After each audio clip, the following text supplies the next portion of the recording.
ठीक है, आशा करता हूँ आप लोग स्वस्थ और सुरक्षित होंगे। आज हम कर रहे हैं क्लास 9 मैथ्स की प्रश्नावली। कौन सी कर रहे हैं? 1 दशमलव कितना? 1 जैसे पहला क्वेश्चन हमसे कहा जा रहा है कि क्या 0 1 क्या है? परिमेय संख्या है। क्या इसे हम P अपॉन Q के रूप में लिख सकते हैं? क्या लिख सकते हैं कि नहीं? तो हमने पिछली वीडियो में चर्चा की थी कि परिमेय संख्या किसे कहते हैं। पहले ज़रा इसके बारे में फिर से चर्चा कर लें। परिमेय संख्या वे संख्याएं जिन्हें हम P अपॉन Q के रूप में लिख सकते हैं। वे संख्याएं जिन्हें हम P अपॉन Q के रूप में लिख सकते हैं।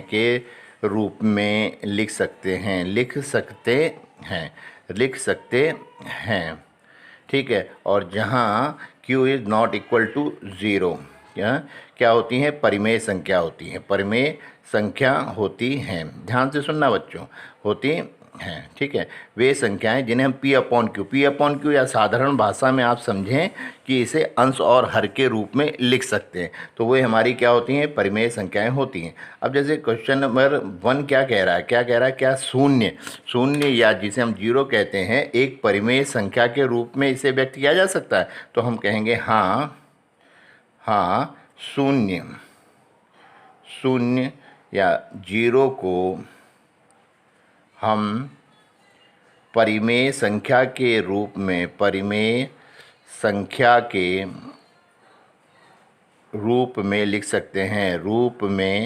लिख सकते हैं। जैसे आप ऐसे दिखा सकते हो कि मैं 0 में किसी नंबर से डिवाइड करूं 0/1 तो P अपॉन Q, या मैं लिख सकता हूँ 0/2 P अपॉन Q, या 0/3 P upon Q and so on लिख सकते हैं। ठीक है, अब किसका आंसर क्या हो? हाँ, 0 को हम परिमेय संख्या के रूप में लिख सकते हैं, जैसे 0/1 0/2 0/ कितना 3। ओके, ठीक। दूसरा क्वेश्चन करते हैं। दूसरा क्वेश्चन क्या है हमारे पास? दूसरा क्वेश्चन आपसे ये कह रहा है कि आप बताइए find 6 rational number between 3 and 4, यानी 3 एवं 4 के मध्य कितने 5 परिमेय संख्याएं लिखिए। 5 परिमेय संख्याएं 6 परिमेय संख्या, सॉरी, कितनी लिखनी है? 6 परिमेय संख्याएं लिखिए। 6 परिमेय संख्या लिखिए। देखो बच्चा, अगर कभी भी आपको 2 नंबर के बीच में परिमेय संख्याएं बनानी हो, सबसे पहले उनके हर को क्या कर लो? बराबर। जैसे यहाँ 3 और इसके नीचे कोई नंबर नहीं, तो हम अपॉन में 1 लिख सकते हैं। 3/1 का मतलब कितना? 3 ही हो जाएगा। तो इसको मैं लिख दिया मैंने 3/1। और इसको क्या लिख सकते हैं? इसको मैं लिख सकता हूँ 4/1। तो यहाँ देखो दोनों के हर क्या हैं? बराबर। दोनों के हर बराबर हैं। जब हर बराबर हो, नहीं है तो हमको करने पड़ेंगे। यहाँ तो बराबर है, तो हर बराबर करने के बाद कितनी निकालनी है आपको? 6। ठीक है, तो 6 निकालनी, तो 6 में 1 जोड़ो, कितना हो जाएगा? 7। 7 से दोनों के अंश और हर में क्या कर दो? मल्टीप्लाई, और बड़े आसान तरीके से बन जाती हैं। जैसे मैंने कहा ये हो गया 3 अपॉन कितना हो गया? 1। ठीक, तो इसके अंश और हर में 7 से क्या कर दूं? गुणा। इसी तरह 4/1 के हर में भी 7 से क्या कर दूंगा? गुणा, क्योंकि 6 निकालनी थी, 6 और 1 7, तो 3 गुणा 7 बटे कितना हो जाएगा? 1 गुणा 7, ये हो जाएगा 21 बटे कितना हो जाएगा? 7। ओके, अब इसमें भी 7 से गुणा कर दो। 4 गुणे 7 बटे 1 गुणा कितना हो जाएगा? 7। 7 चक्को कितना हो जाएगा? 28। 28 बटे कितना हो जाएगा? 7। 28 बटे कितना हो जाएगा? 7 से। इसको देखो मीनिंग क्या है कि तीनों सब नंबर एक ही हैं। देखो ये 3/1 हो या 7 एकम 7, 7 या 21, मतलब लिख हम 3/1 ही रहे हैं, लेकिन है वो किसके बराबर? 21/7 के। तो इसी तरह 7 चक्को 28, 7 एकम 7, फिर ये बराबर हो गए। फिर हम क्या करेंगे? दूसरा प्रोसीजर क्या है? 21/7 को मैंने लिखा, फिर 21 के बाद 28 तक की गिनती लिख लो। 21 है, 22 कर दो, फिर 23 कर दो, फिर क्या कर दो? 24 कर दो, फिर कर दो 25, फिर क्या कर दो? 26, फिर क्या लिख दो? 27। कितनी हो गई? 1 2 3 4 5 6, फिर इसको लिख दो 28 बटे कितना लिख दो? 7, और सबके नीचे क्या कर दो? 7 से डिवाइड। 7 7 7 7 7, और कितना हो जाएगा? 7। तो 7 कितना होता है? 21। 21 हो गया, 22/7 हो गई, 23 बटे कितना हो जाएगा 7 हो गई, 24 बटे कितने हो जाएगी 7, 25 बटे कितना हो जाएगा 7, 26 बटे कितना हो जाएगा 7, और कितना हो जाएगा 27 बटे कितना हो जाएगा 7, और 7 चक्को 28, ये हो गया 4। तो 1 2 3 4 5 6, ये 6 परिमेय संख्याएं इन दोनों नंबरों के बीच की हो गई। वैसे तो बेटा आपको मालूम होना चाहिए किन्हीं भी दो संख्याओं के बीच में 1 नहीं, 2 नहीं, 6 नहीं, 10 नहीं, 100 नहीं, कितनी भी आप परिमेय संख्याएं लिख सकते हो, उनमें से कोई भी एक आंसर आपका सही होना चाहिए।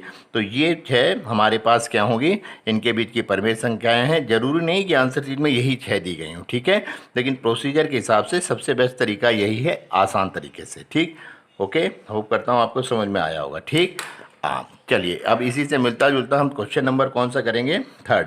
क्वेश्चन नंबर थर्ड में क्या कह रहा है, क्वेश्चन नंबर थर्ड कह रहा है आपसे find 5 rational numbers between 3/5 and 4/4 कितना 5। हमें क्या करना है, 3/5 और 4/5 के मध्य में कितनी 5 परिमेय संख्याएं लिखनी है। तो हमारे पास क्या है, नंबर क्या है 3/5, 3/5, और दूसरा नंबर दे रखा है हमको 4/5, 4/5। तो हमको क्या लिखा है कि इसके बीच में कितनी बनानी है, हमको कितनी बनानी है बेटा, 5 परिमेय संख्याएं बनानी। तो 5 परिमेय संख्याएं हम कैसे बनाएंगे, तो पहले तो दोनों के हर को देखते हैं, दोनों बराबर हैं, कुछ करने की ज़रूरत ही नहीं। तो ये कितना हो गया 3/5 ऐसे लिखा, फिर लिखा 4 बटे कितना लिखा 5। अब हमको बनानी कितनी है, 5 बनानी है। कितनी बनानी है, 5। तो 5 में 1 जोड़ दो, कितना हो जाएगा 6। 6 से दोनों के अंश और हर में मल्टीप्लाई कर दो, तो 3/5 गुणा 6 बटे कितना कर दो 6। तो कितना होगा, 6 तियाँ कितना हो जाएगा 18, 18 और 6 पंचे कितना हो जाएगा 30। तो ये दोनों नंबर सेम हो जाते हैं, देखो 6 पंचे 30, 6 तियाँ 18, 3/5 के बराबर। इसी तरह इसमें ये 4 है ना, गुणे कितना कर दूँ 6, और इसमें बटे कितना था 5, गुणा कितना कर दूँ इससे 6 से। तो कितना होगा 6 चक्को कितना हो जाएगा 24, और 6 पंचे कितना हो जाएगा 30। ये और ये नंबर बराबर, देखो 6/5, 6 चक्को 24, इसके बराबर हो गया। अब क्या करना है, इसके करने के बाद अब इसको लिखते हैं। मैंने लिखा 18 बटे कितना लिखा 30। अब 18 के बाद से गिनती लिखनी शुरू की, मुझे 5 चाहिए। 18 के बाद क्या होता है 19, 19 के बाद 20, 20 के बाद 21, 21 के बाद 22, 1 2 3 4 हो गया। 4 के बाद कितना हो गया, 22 के बाद कितना हो गया 23। हमको 5 ही चाहिए, तो 1 2 3 4 5 हो गया। अब इसके बाद कितना हो जाएगा 24 बटे कितनी हो जाएगी 30, 24 बटे 30। सबके नीचे 30 से क्या कर दो, डिवाइड कर दो, 30 30 30 और कितना हो जाएगा 30। ओके, अब इसको काट दो, 6 पंचे 30, 6 पंचे 30 और 6 तियाँ कितना हो जाएगा 18। तो ये कितना हो गया 3/5, कॉमा 19/30, 20 बटे कितना हो जाएगा 30, और कितना हो जाएगा 21 बटे कितना हो जाएगा 30, और ये हो जाएगा 22 बटे कितना हो जाएगा 23, 30, और ये हो जाएगा 30 बटे कितना हो जाएगा 30। इसको काटो, 6 पंचे 30 और 6 चक्को 24, और ये कितना हो जाएगा 4/5। अब देखो 3/5 और 4/5 के मध्य में 1 2 3 4 5, ये कितनी परिमेय संख्या हो जाएंगी, 5 परिमेय संख्या हो जाएंगी। हो बच्चों, मैं आशा करता हूँ ये 2 और 3 सवाल अब आपके समझ में आ गए होंगे। ओके,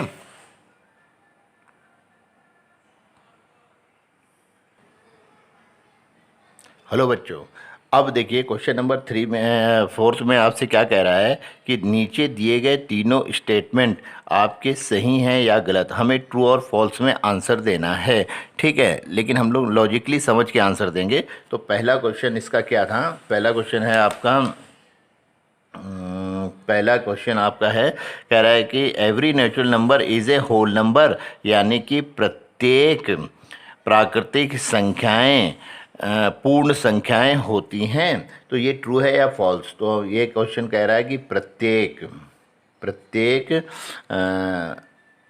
प्राकृत संख्याएं या प्राकृत संख्याएं क्या होती हैं, पूर्ण संख्याएं होती हैं, पूर्ण संख्या होती हैं, संख्याएं होती हैं।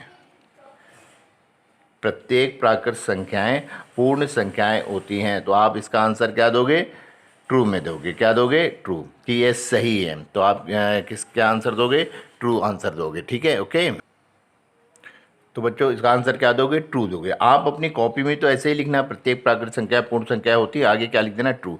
लेकिन समझने के लिए मैं आपको बता रहा हूँ क्यों। देखो बेटा, हमारे पास जो नेचुरल नंबर यानी कि नेचुरल नंबर जो प्राकृतिक संख्याएं होती हैं उनका समुच्चय क्या होता है? प्राकृतिक संख्याएं, प्राकृतिक संख्याएं। इसीलिए मैंने पिछली वीडियो में आपको भेजा होगा परिभाषाएं। तो प्राकृतिक संख्याएं कहाँ से शुरू होती हैं बेटा?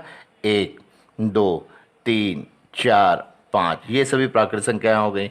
और हमारे पास मैंने ये भी लिखा था, पूर्ण संख्याओं के बारे में बताया था। तो पूर्ण संख्याएं क्या होती हैं? पूर्ण संख्याएं होती हैं जब इसमें जीरो को भी शामिल कर दिए। 0, 1, 2, 3, 4, 5।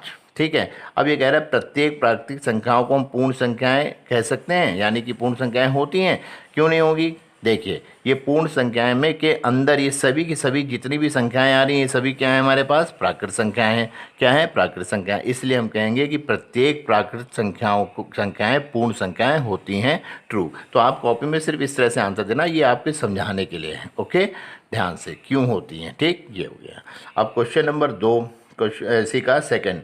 ठीक है, फोर्थ का सेकेंड क्या कह रहा है? Every integer is a whole number, यानी प्रत्येक पूर्णांक, प्रत्येक पूर्णांक एक पूर्ण संख्या होती है, पूर्ण संख्या होती है। ठीक है। आप क्या लिखोगे? फॉल्स। क्या लिखोगे? फॉल्स। नहीं, प्रत्येक पूर्णांक एक पूर्ण संख्या नहीं होती। क्यों नहीं होती? देखो, पूर्णांक किसे कहते हैं यहाँ मैं समझा रहा हूँ, आप सिर्फ इतना आंसर लिखोगे, प्रत्येक पूर्णांक एक पूर्ण संख्या होती है। उसके आगे क्या लिख दोगे? फॉल्स, कि एक गलत है। तो लेकिन क्यों गलत है उसको समझाने के लिए यहाँ देखो, तो मैंने कहा पूर्णांक क्या होते हैं? पूर्णांक बेटा पूर्ण नंबर होते हैं नंबर लाइन पे। ठीक है, ये तो ये 0 भी एक पूर्णांक है। ये धनात्मक, राइट साइड में धनात्मक होते हैं, 1, 2, 3, 4, 5 एंड सो ऑन। ठीक, इसी तरह इधर भी होते हैं, -1, -2, -3, है ना, -4। ये भी, ये क्या होते हैं? ऋणात्मक पूर्णांक। ये होते हैं धनात्मक पूर्णांक। अब ये कह रहा है प्रत्येक पूर्णांक, तो पूर्णांक में तो सभी आएंगे ना। लेकिन पूर्ण संख्या क्या होती है? सिर्फ यहाँ से शुरू होंगी, यहाँ से।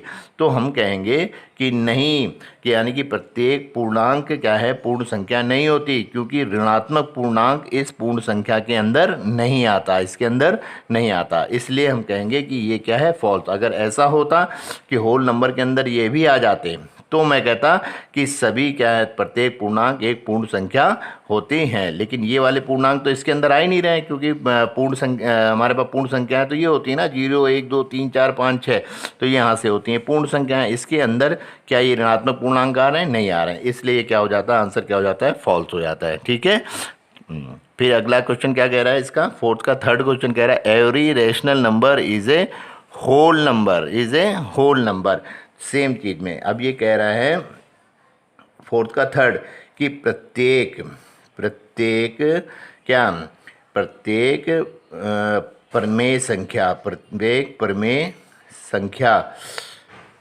परमेय संख्या कह रहा है पूर्ण संख्या होती है।